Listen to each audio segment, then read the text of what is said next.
Bencana akan segera terjadi di dunia kuno yang abadi dan iblis. Mereka harus memanfaatkan setiap kesempatan untuk memperbaiki hambatan dunia. Memang benar bahwa melakukan apapun bisa dilakukan. Bahkan keberadaan klan pembunuh darah saat ini. Dan menggunakan formasi itu berkali-kali. Xiao Yan bahkan meragukan hal ini karena kehendak iblis abadi mengetahui identitas Xiao Yan. Kemudian mata anjing itu mengikuti Yang Mulia. Tidak mungkin ini semua hanyalah perhitungan saya. Xiao Yan tidak yakin dapat menyelesaikan situasi ini. Jelas tidak menggunakan mata anjing.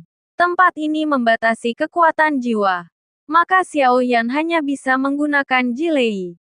Lakukan pencarian menyeluruh di sekitar Anda. Saat pembunuh darah mengatur formasi ini, mereka harus mengendalikannya. Jadi mereka tidak akan terlalu jauh dari sini. Itu pasti bersembunyi di suatu tempat dekat sini. Saat Xiao Yan berlari kencang, panah darah juga menyerang. Tapi setiap kali Xiao Yan menggunakan Jilei, dia bisa membuang panah darah tersebut. Jika bukan karena kabut hitam di sini terlalu menekan kekuatan jiwa. Dengan kekuatan jiwa dari alam Xiao Yan, dia telah menemukan tempat persembunyian mereka. Sepertinya kekuatan jiwa dari alam saja tidak cukup. Jika saya memiliki kekuatan jiwa dari alam, saat ini, bahkan kabut hitam ini tidak dapat menekannya. Xiao Yan merenung sedikit. Kekuatan jiwa telah lama stagnan di dunia ini namun, Xiao Yan menemukan bahwa ketika menyempurnakan ramuan ilahi, memang bisa sangat membantu untuk meningkatkan kekuatan jiwa Anda. Jika Anda terus memurnikan obat seperti ini untuk waktu yang lama, tidak mungkin kekuatan jiwa menembus ke tingkat berikutnya. Dan sekarang Xiao Yan ingin menemukan klan pembunuh darah. Jika Anda tidak bisa mengandalkan kekuatan jiwa, saya hanya bisa menggunakan kekerasan. Tanda Raja Jahat muncul di antara alis Xiao Yan. Teknik pembentuk kehidupan membuat Xiao Yan dan Dewa Asli Bintang 8 bergabung menjadi satu. Kekuatan fisik yang kuat tiba-tiba meledak. Sosok Xiao Yan bergerak. Dia mencondongkan tubuh langsung ke arah puncak sekitarnya. Jika kamu tidak dapat menemukannya, bakar tempat ini hingga rata dengan tanah. Sosok Xiao Yan bangkit di tengah badai. Dalam waktu singkat, ketinggiannya melebihi 100 kaki, tubuh besar dan kekuatan luar biasa. Bagi Xiao Yan, gunung-gunung ini adalah mereka semua tidak tahan dengan pukulannya. Bang! Bang! Bang! Sepertinya seluruh pegunungan bergetar saat ini. Mereka yang masuk tidak tahu apa yang sedang terjadi. Saya baru saja mendengar suara ledakan dahsyat. Ada getaran di tanah. Saat ini, di puncak gunung tertentu saya pikir saya memanfaatkan selubung kabut hitam. Bahkan jika mereka tidak dapat dibunuh, mereka dapat melarikan diri dengan utuh. Namun kini suara menderu terus terdengar. Ada juga kemungkinan besar mereka mengetahui bahwa Xiao Yan sudah mencari mereka.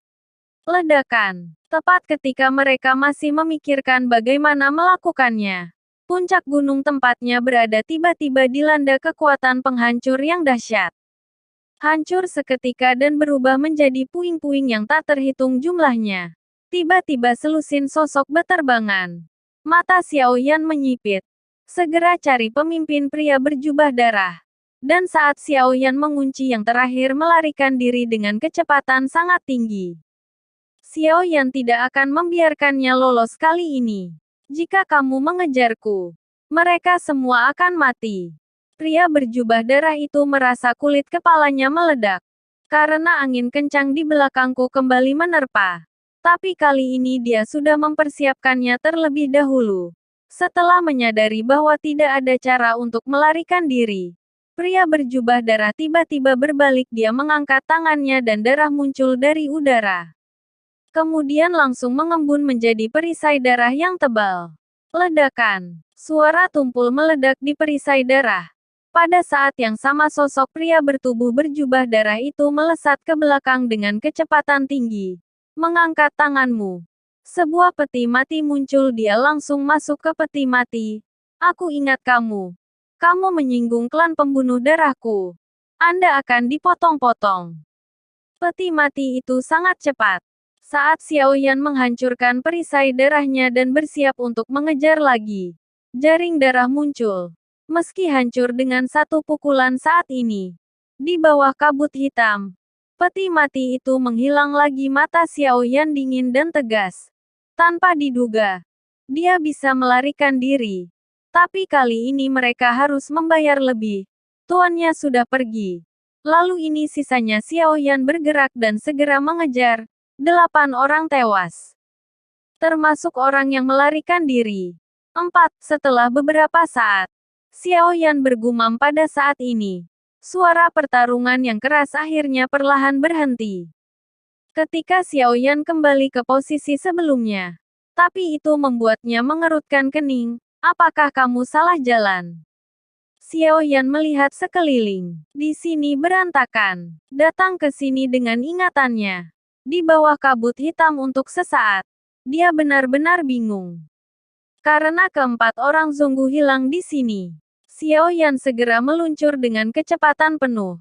Cari di sekitar. Dan setelah mencari, Xiao Yan berdiri di sana dan berpikir lama. Tepat saat Xiao Yan sedang berpikir tiba-tiba menyadari sesuatu yang aneh. Bentuk tubuhnya seperti menembak ke belakang ledakan. Tanah hancur dan kepala ular piton keluar. Arah yang ditelan oleh mulut besar itu persis di mana Xiao Yan berada sebelumnya. Setelah melihat ini, Xiao Yan meninju. Ledakan langsung ke kepala ular piton. Kepala ular piton itu meledak dan darah berceceran di mana-mana. Xiao Yan menyesalinya saat itu hancur. Darah hijau sangat beracun itu disemprotkan ke tubuhnya. Tidak hanya itu, gas yang dikeluarkan darahnya juga sangat beracun. Ups! Xiao Yan segera mengeluarkan pil penawarnya dan melemparkannya ke mulutnya. Jangan berani tinggal di sini lagi. Begitu dia bergerak, dia langsung menuju ke arah kabut hitam. Titik titik titik titik titik titik titik titik titik. Setelah Xiao Yan pergi, di mana tubuh ular piton raksasa itu berada, beberapa tokoh muncul. Seseorang telah ditipu lagi. Ular piton beracun itu penuh dengan racun. Bahkan mereka yang kuat secara fisik sungguh tak tahan. Ayo pergi. Jika terlambat, orang ini akan mati dan kita harus menunggu. Jika kami menemukannya, kami akan menangkap 10 orang. Kemudian Anda bisa pergi ke Zidian untuk menukar segel emasnya. Di balik angka-angka tersebut, masih ada beberapa orang yang terikat. Dirangkai menyeretnya ke arah di mana Xiao Yan terbang saat ini. Xiao Yan sedang duduk bersila di dalam gua. Ada lampu hijau di badan. Racunnya membusuk tubuh Xiao Yan hingga tulangnya terlihat. Bukan karena racunnya sangat kuat, namun dewa aslinya sendiri sangat takut dengan racun. Karena tubuhnya kuat, oleh karena itu, aliran ki dan darah sangat menakjubkan. Racun menyebar dengan cepat. Xiao Yan mengeluarkan beberapa pil penawar racun di telapak tangannya dan melemparkannya langsung ke mulutnya. Di saat yang sama, api di tubuhnya membubung. Segera gunakan kekuatan asli ketiga hati api untuk mengeluarkan racun. Untungnya, nyala api itu sendiri memiliki kemampuan detoksifikasi. Di bawah operasi Xiao Yan, racunnya mulai mereda. Gas beracun itu berubah menjadi hijau dan berangsur-angsur menguap. Suara mendesing. Suara siulan terdengar. Dan Xiao Yan tiba-tiba membuka matanya. Cahaya dingin menderu ketika dia mengangkat tangannya. 8 penguasa misterius yang sunyi muncul. Langsung memblokir cahaya dingin dentang. Bunga api beterbangan di dalam gua dampaknya menyebabkan gua tersebut runtuh.